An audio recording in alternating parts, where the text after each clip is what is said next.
Your disability rep is happy to help you make the disability process easy. We go out live on location to his office, where Tom is with him now. Tom?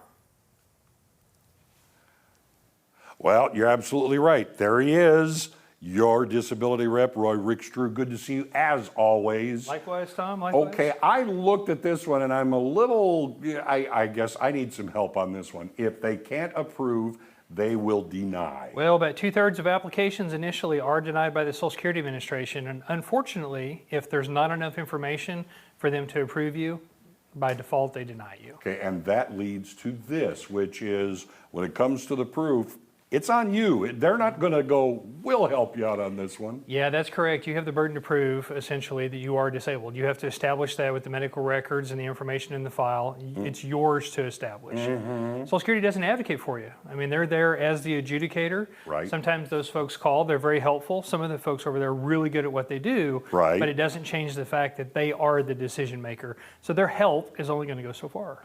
Okay, now also, this is kind of a long, this doesn't happen bang. It's not like a Band-Aid. This takes a while for it to happen. It does. It does take a while overall, but the process actually moves pretty quickly. And that Social Security sends out notices. They don't get them back. They send more notices. At some point, they just move on. Yes. And unfortunately, a lot of people are denied for failure to cooperate because they don't establish those questionnaires. Those forms don't get returned.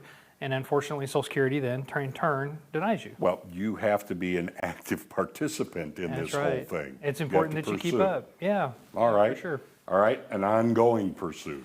Yeah, that's correct. And you know, every opportunity that you speak with Social Security or you interact with them is an opportunity to put them in your shoes and explain to them why it is that you can't work. So you've got to make the most of those. The same thing with your medical care. Each time you see the doctor, it's an opportunity to help the doctor understand what's really going on. Right. They've got diagnostic books. They have a pretty good idea of what your symptoms line up to diagnostic-wise, but they need you to help round that out and complete the puzzle.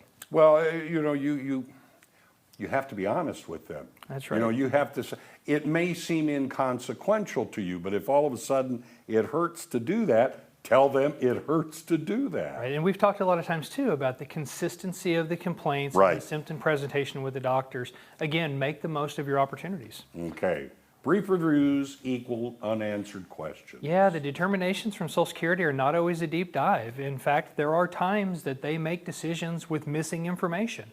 A medical provider may not provide records. They try a couple, 2 or 3 times. They don't get them. Sometimes they'll set you up for a doctor's appointment. Sometimes they make a decision without it. And that's the part about being an active participant. You need to fill in these blanks. They're not going to. Well, and that's the problem. A lot of times the blanks are filled in by assumptions by the decision makers. Right. And that's a bad thing. And this brings us to the conservative care aspect of this. A lot of times judges will point out that your condition has been managed with conservative care. Therefore, in other words, it must not be that bad, right?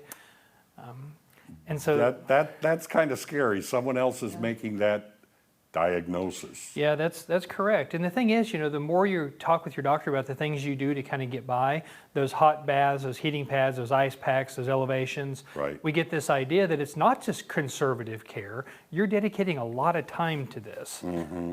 This one here, the example of ambiguity. Factory work. Yeah, I work in a factory isn't enough to bring to the table. Well, the thing is, you know, some factory work is very physically demanding, right? You can work at a concrete factory. Exactly. Years ago, I saw a gentleman at General Electric that took a little round ring, put it in a machine, stomped on a pedal, and it welded a seam. And it was a three-pound item at the most. So some factory work doesn't require a lot of us. Other factory work requires a ton from us. Think about grinding crankshafts for car engines, for example. You know, 30 pounds, 40 pounds.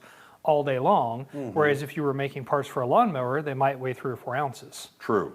So everyone is going to be different. You have to be specific with what it's all about. Right, and this is very important. If you have gaps in your work history, it's real important that you talk with Social Security about those things. Make sure that you explain them the opportunities that you get. Sometimes it's an unsuccessful work attempt, and it will allow you to pursue a greater period of time because you tried and you failed, as opposed to just being out of work. And so leave of absences in your work history is real important to kind of do that deep dive and explain to Social Security. Yeah, now as often happens when I speak to you, these are perfect examples of why you need to find someone who can guide you through these hills and valleys that you probably won't expect. You need someone like Roy, and people can talk to you. Yeah, that's correct. And some of these things can make months of difference or even close to a year's worth of difference in the amount of money that you ultimately receive in back pay if you're approved.